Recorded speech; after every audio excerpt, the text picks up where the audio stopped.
He heard me complaining about him to my family, then he stood up and did this. Hello, Reddit. My name is Lily, and I'm 36 years old. I've been married to David for over 10 years now, and we have 2 kids. My life has always been so perfect and a subject of envy to everyone around us, really. David is the kind of man people admire. He's hardworking, responsible, and devoted to our family. He provides us with everything we could ever need, ensuring that our lives are comfortable and secure. He's a wonderful father, always present for our kids, patient and caring. And yet, somewhere along the way, I stopped seeing the man I married. Or maybe I stopped seeing him the way I used to. Over the years, our marriage has settled into a rhythm that feels more like routine than love. David is predictable, almost too predictable. He's the man who wakes up at the same time every morning, goes to work, and comes home at the same hour every evening.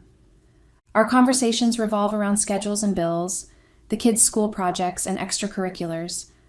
It was practical and efficient, but it started to feel like we were just 2 people sharing a life out of obligation, not passion, not the way it always was in the beginning. I've tried to convince myself that this is normal and that we were doing fine, that this is just what happens after years of marriage and kids, and we were devoted parents and workers, so our time together was very limited, but that's all right because we love each other. But convincing myself didn't make the emptiness that accumulated over the years go away. I felt trapped in my life, longing for something I cannot quite put into words. It's not that I didn't care about David or our family, I do. But caring isn't the same as feeling alive, and somewhere along the way, I guess I stopped feeling alive. I don't know when exactly it started, this itch for something more. I cannot say I started to feel it at an exact time. All I knew was that over the years, I started to feel badly, like I was missing something, and I just didn't know what. Maybe it was our predictable days which felt like an endless cycle. Or maybe it was the realization that David and I had stopped touching each other. We still slept together in the same bed, but instead of reaching for each other at night and making love countless times like we used to, despite being tired, we would just now each turn to our sides and wait for the alarm clock to ring the next morning. And then the next day, and the day after, until it became our routine.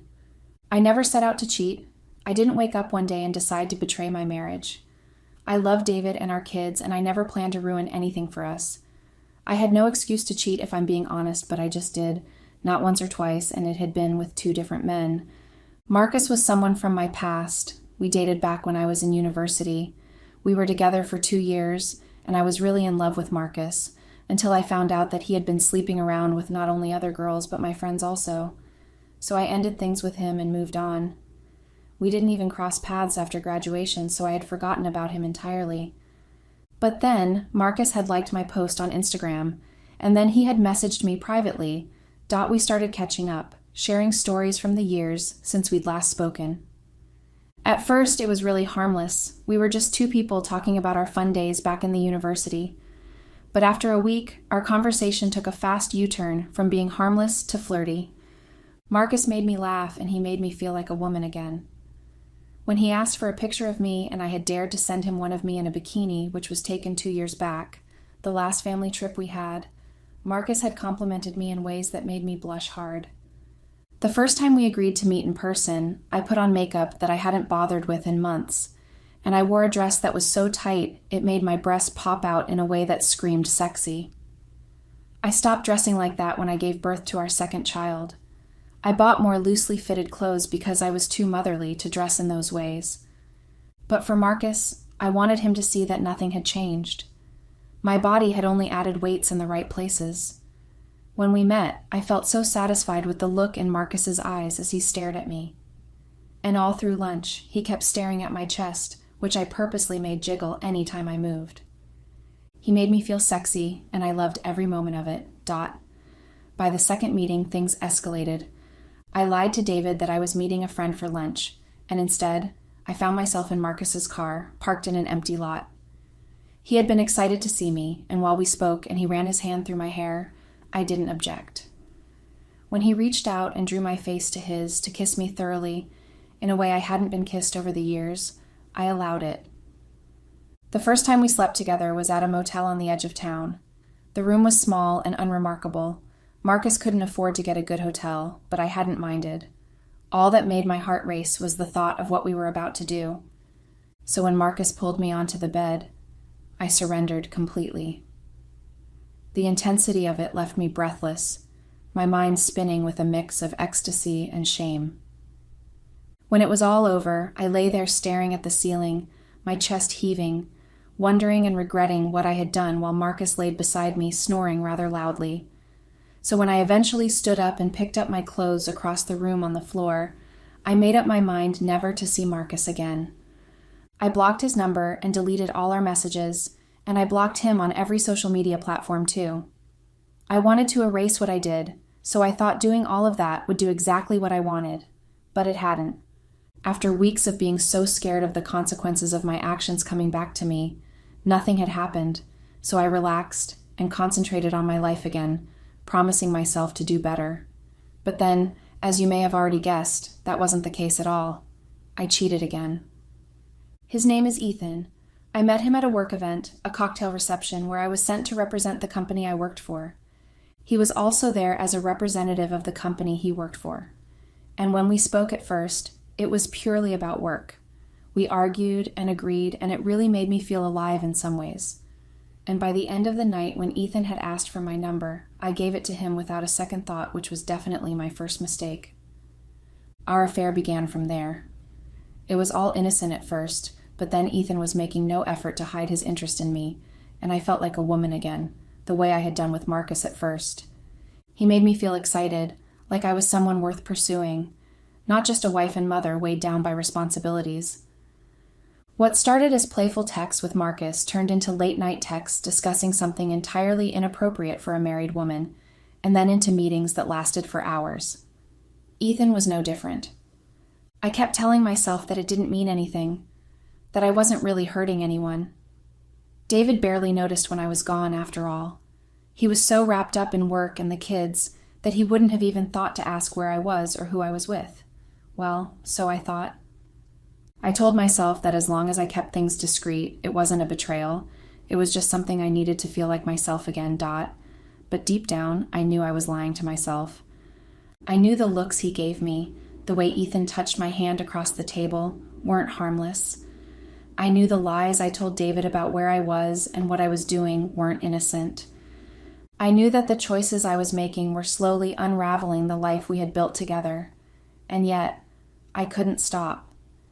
I was too caught up in my own feelings to see the damage I was causing. I thought I could keep everything separate, that I could have the excitement I craved without it affecting the rest of my life. I thought I could balance both worlds without one affecting the other. I was wrong. And the moment David had overheard me complaining to my family about what my own failings were and making them his, I knew how wrong I was. Thinking back now, I realized just how selfish I had been. David was a good husband in many ways, steady, dependable, always making sure the bills were paid and the house was in order. He was also drowning under the weight of trying to keep everything together. Being a husband and a father was as demanding as being a wife and a mother, and perhaps even more because he had to fend for my needs too. I pretended like his own side didn't exist. I cared about myself alone. I convinced myself that David didn't love me anymore, even though I know now that was just an excuse to justify what I did. I told myself that his focus on work and the kids meant he didn't care about me. I only thought of those early years when David had paid me undivided attention, when he worshipped the ground I walked on and treated me like a queen, his queen. I remember when we first met at a party organized by his cousin to celebrate his birthday, and I had been invited by my friend. David had introduced himself to me, and we got talking. We had so much fun getting to know each other, and by the end of that party, David had offered to drive me home. That night we kissed for the first time, and David had whispered into my ears that he was definitely going to marry me. I laughed off the idea, thinking it was just a joke, especially because we just met, and I ignored the way my heart had thumped against my chest. But David had been true to his words, and within months of knowing each other, we were happily married. And our first year had been so enjoyable and full of life, discovering things about each other in the most exciting way, naked. And I thought every day of our lives was going to be like that. But then the kids had come, and then my career was kicking off, and David was taking a break from work to take care of the kids, and before long, everything just became the way it is. And as I write this, I realize just how stupid and cowardly it was of me to have blamed David for the monotony of our marriage when I contributed so majorly to it. The most painful thing I have discovered so late, and everything is now ruined. No chance of a do-over. Things with Ethan started the same way as they did with Marcus, but it didn't have the same ending. I didn't climb out of his bed the first time we had sex with the intention that I wasn't going to see him again, because Ethan had touched me in ways even Marcus and David couldn't have encompassed. When he ran his hand through my skin and touched me in private places, it felt like I had never been touched like that before, even though David was always willing to try new things to make our sex lives exciting. I had never allowed him to touch me the way I allowed Ethan to. We had sex for hours on his bed in his apartment. And for those hours, there was no David, no kids, no guilt, just me and the raw, unfiltered thrill of being wanted. It wasn't hard to continue after that. I couldn't stop wanting Ethan.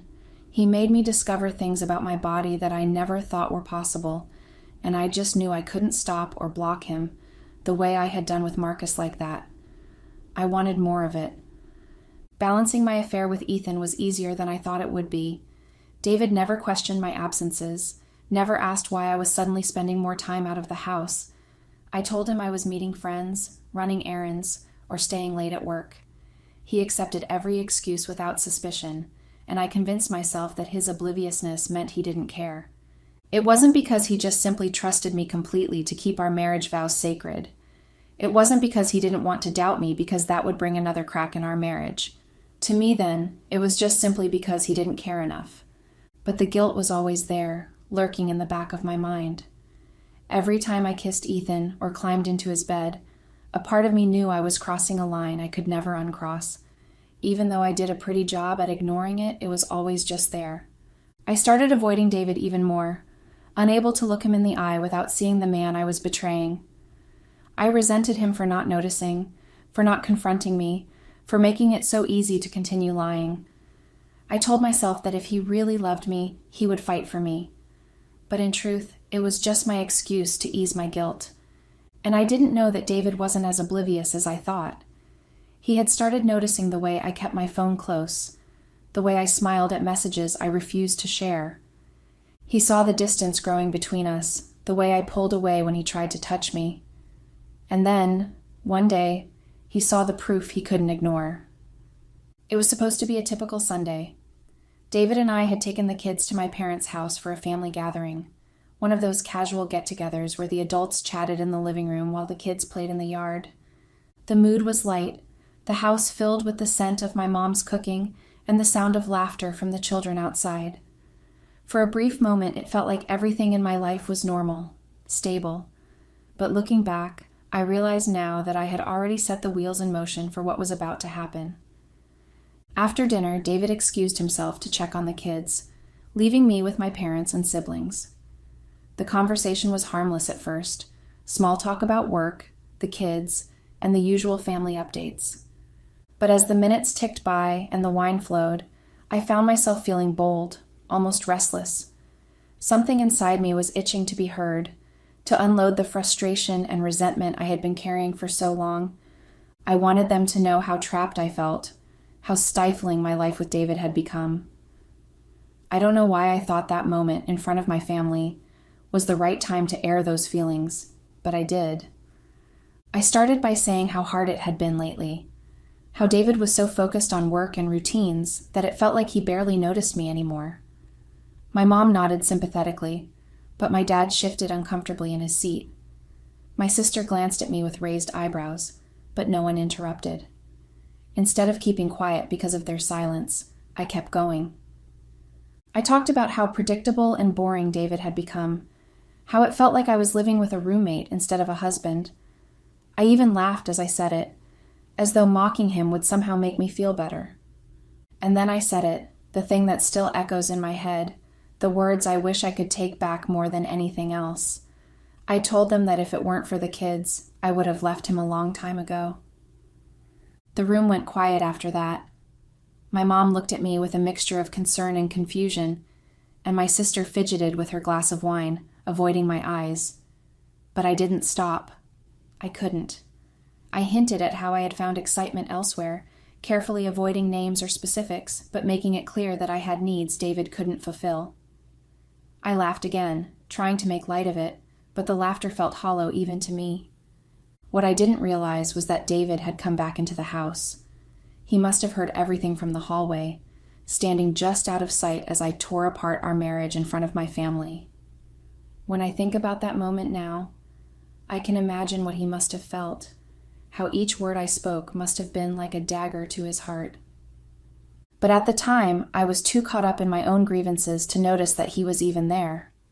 I don't know how long he stayed there before stepping into the room, but when he did, the atmosphere changed instantly. My parents and siblings froze, their eyes darting between him and me, unsure of what to say or do. David walked to the center of the room, his face pale and his eyes filled. Not with tears, no, but with anger and bitterness, and it looked like he was desperately trying to hold back. He didn't say anything at first, just looked at me with barely contained anger, and then when he finally spoke, his voice was trembling with anger. That was the first time I saw David angry. He had always been a peacemaker, and during our years of being married, David had never really shown as much anger as he had done that day. He said he had heard everything. He said he knew about the affairs, both of them. He suspected me and had me followed by a private investigator and apparently had all the evidence of my affair with him. And he was only wondering until that evening what exactly he wanted to do to me. He was planning on silently just seeking a divorce so that my excuse to the world would have just been, we didn't work out, but I apparently shot myself in the foot by daring to blame him for the affairs. He vowed to deal with me and ensure that I suffered greatly for what I did. The room was so silent that I could hear my heartbeat pounding in my ears. My stomach dropped as his words sank in, and for the first time I was so frightened. I sat there, frozen, as David spoke. My brain was refusing to process fully what was happening. Disgust was written all over his face, and even in the way he held himself rigid. And then, as if to drive the final nail into the coffin of our marriage, he reached into his pocket and pulled out his wedding ring. He didn't say anything else. He didn't need to. The weight of his actions said everything. Without another word, David turned and left the room. I sat there, too stunned to move, as the sound of his footsteps faded down the hallway. Moments later, I heard the front door open and close, and then the sound of the car engine starting. It wasn't until that moment that I realized he had taken the kids with him. I jumped up, rushing to the porch, but by the time I got there, it was too late. David and the kids were already in the car, pulling out of the driveway. I stood there, barefoot and helpless, watching as the taillights disappeared down the street. My chest felt tight, my throat burning with words I couldn't force out. The weight of what had just happened settled over me like a lead blanket, suffocating and inescapable. My mom tried to say something. I wasn't hearing her, though. My head was too clouded, and I couldn't hear exactly what it was she was saying, but all I knew was that her voice sounded distant and hollow. I could see it in their eyes. They were disgusted, disappointed, and they had every right to be. I had humiliated myself, not just in front of my family, but in front of the man I had vowed to love and honor. And now I am left with nothing but the shattered pieces of the life I had destroyed. What can I do to fix this? Update. Hello, Reddit. It's been 3 whole weeks since the whole hoe. You see, the morning after the family gathering, the silence felt heavier than anything I'd ever experienced. My parents insisted that I leave their house that morning and don't show up again until they were less angry with me. And well, there's weeks has passed, and they are still obviously really angry with me. I went home feeling scared, and hoping I got a chance to plead my cause with David, if he would hear me at all after storming off. I told myself he just needed time to cool off, that he would maybe forgive me after having time to think through everything. But as the hours turned into days, it became clear that this wasn't just a temporary storm we'd weather and move past. David had no intention of forgiving me or giving us a chance. He didn't call. He didn't text. He didn't even return my calls or text me back when I texted him. I only found out where he was staying when I called his sister, hoping she could help me reach him. Her voice was cold, distant, when she told me that David and the kids were staying with her. She didn't offer any reassurances, didn't tell me he just needed space. Instead, she made it clear that she was on his side and had no interest in helping me fix what I had broken. When I tried to explain myself, she cut me off, telling me that David is livid and feeling really spiteful by everything, by the affairs, by what he overheard, by how I had humiliated him in front of the entire family. She didn't mince words, and each one felt like a blow to the chest. By the time the call ended, I was left staring at the wall, my hands trembling as the weight of her words sank in. I kept trying to reach him, though. I called and texted every day, begging him to talk to me, to let me see the kids, to give me a chance to explain, but it was all met with silence. Eventually, his number stopped going through, and I realized he had blocked me. I don't think I've ever felt more helpless than I did in that moment, knowing that the man I had spent 12 years of my life with had completely shut me out. At first, I thought maybe he was only joking with his threat when another 2 days passed by and nothing happened except the silence. But a few days later, a letter arrived from his lawyer. It was official and cold, outlining his intention to file for divorce and seek full custody of the kids. He cited my infidelity as evidence of instability, listing specific incidents, things I didn't even know he was aware of. It was all there, written in black and white, undeniable proof of how I had betrayed him. I sat on the kitchen floor with the letter in my hands, my tears blurring the words as I read them over and over. I knew I had messed up, but I hadn't thought he would take it this far. I hadn't thought he would actually leave. I had convinced myself that no matter what, David would stay, that he would forgive me, because he loved our family. But I had underestimated the damage I had done. And David wasn't just done with me. He was apparently so spiteful and wanted revenge in the most painful way by hurting me more than I was already hurting. He had sent the evidence of my affairs to work, paid someone to start a rumor at work, and eventually I got fired within a week for inappropriate office behavior. Ethan was also not excluded from his plans, as David had also had the same thing done to him.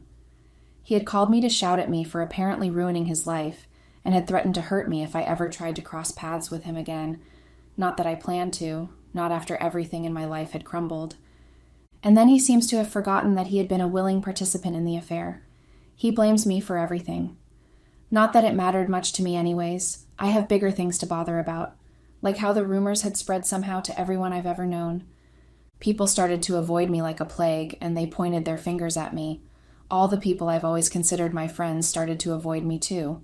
Nobody wanted anything to do with me. My family hasn't been of much help either. I remember that evening after David had walked out with the kids, my mom had been furious with me. She told me I had disrespected David in the worst possible way, not just by cheating, but by mocking him in front of everyone who was supposed to support our marriage. She said I had humiliated myself and made it almost impossible for anyone to stand by me. My dad just remained quiet about the whole thing. He has refused to say anything, aside from that morning after the incident when he asked me to leave. He didn't say it outright, but I could see it in his eyes. He was disappointed in me. Some of my extended family members reached out to say they were praying for me, but even those messages felt hollow. I knew they were gossiping about me behind my back, whispering about how I had ruined everything. I could feel their judgment without even seeing their faces. I could literally hear it in their voices. It was suffocating. But the worst part wasn't the judgment from my family, or the stigmatization from the people I've always known. The worst part was the guilt. It consumed me, gnawed at me day and night until I could barely eat or sleep. I replayed that night at the family gathering over and over in my mind, hearing my own voice as I mocked David, as I said I would have left him if not for the kids. And then there was the image of him placing his wedding ring on the table. That moment haunted me more than anything else. The weight of his actions hit me harder than any words ever could. I started to see how unfair I had been to him, not just that night, but for years. I had focused so much on what I thought was missing in our marriage that I had ignored everything he had done for me, for our family. David wasn't perfect, but he had always been there. He had been the one constant in my life, the person I could count on no matter what. And I had thrown it all away for what? For a few moments of excitement? For the attention of men who didn't care about me the way David did? The more I thought about it, the more I realized how selfish I had been. I had let my own dissatisfaction and insecurities drive a wedge between us. I had blamed him for things that weren't his fault, convincing myself that he was the problem when, in reality, I had been the one who stopped trying. I had taken his love for granted, assuming it would always be there, no matter what I did. And now I was seeing the consequences of that arrogance. The days stretched into weeks, and I started to fall apart. The house felt empty without David and the kids, and the silence was unbearable. Every corner of the house was a reminder of them, of the life we had built together, and the family I had destroyed. I couldn't walk past the kids' bedrooms without breaking down, couldn't sit at the kitchen table without hearing the echoes of their laughter. All I could do was sit in the wreckage of my choices, hoping for a miracle that I knew would never come. For the first time, I saw my actions for what they were, not just mistakes, but betrayals that had shattered the man who had loved me, the man who had trusted me, and now I was left to face the consequences alone. Update. Hello Reddits, it's me again and I am about to give up. Every day has been a roller coaster of bad things happening to me. I have not had a day of peace since David found out about the affair. When the divorce proceedings began, I had still clung to a faint hope that David might change his mind. I thought that if I showed him how sorry I was, if I told him I was willing to do whatever it took to fix things, he might find it in his heart to forgive me. But sitting across from him in that cold, impersonal courtroom, I realized that hope was futile. David was calm, composed, but his eyes were distant, empty in a way I hadn't seen before. He spoke only when necessary, addressing the judge and lawyers, never once looking directly at me. When asked why he was pursuing full custody of the kids, he explained that he couldn't trust me anymore. He said that the foundation of trust in our marriage had been completely destroyed and that he needed to prioritize the well-being of the children. His voice didn't waver, but I could feel the weight of his words. The evidence he provided was damning. He had saved screenshots of messages from my phone, detailed logs of the nights I had spent away, and even mentioned the day he had followed me to the motel. Hearing it all laid out like that, so clinical and factual, made my stomach churn. There was no way to deny it, no way to justify what I had done. I wanted to say something, to plead my case, but the truth was there was nothing I could say that would undo the damage. When the court granted him primary custody of the kids, I felt like the air had been knocked out of me. I had always taken for granted that I would be the one to raise them, that no matter what happened between David and me, the kids would always be with me. But now, I was faced with the reality of seeing them only on weekends and holidays. The thought of missing their daily lives, their laughter, their milestones, their simple presence was unbearable. Not long after the divorce was finalized, I saw photos of David and the kids on social media. He had moved into a new house, a beautiful place with a large yard and plenty of space for the kids to play. In the pictures, they looked happy, smiling and carefree, as though nothing had ever happened. There was one photo in particular that gutted me. David sitting on the porch with our youngest on his lap, both of them grinning at the camera. They looked so content, so whole, and it was a stark contrast to the emptiness I felt in my own life. I knew I had no right to feel bitter or jealous, but it was hard not to.